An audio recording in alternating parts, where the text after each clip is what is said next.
N-gram language models, I should say that in natural language processing at the moment, these models are kind of falling out of favor, and people are not using it as much for text processing and rather switching to neural language models like GPT that I'm really tired of. But they are still used. And the thing is that they are very, very strong baselines often. Specifically in speech recognition, you will still see people actually reporting results using something like an N-gram language model because they are so simple, okay?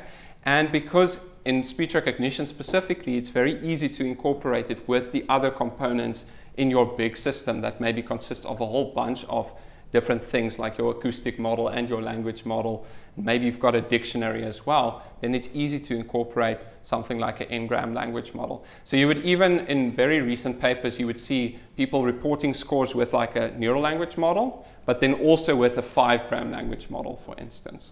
There are a number of really nice toolkits, SIRLM, which is an older toolkit but works really well, and then KenLM, which is a more recent one. They're both implemented in C++ because in the end, what you're doing is you're just looking up counts, right? It's just massive tables that you're looking up numbers from. And so that lookup needs to be very, very efficient, okay? And that's what those toolkits focus on.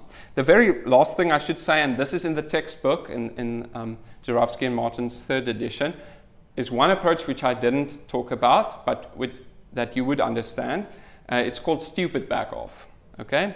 And with stupid backoff, basically, it works frustratingly well. And what makes it stupid is they give up on this dream of having probability sum to 1. So they basically back off and just say, okay, well, what the fudge? Let's just go on with life.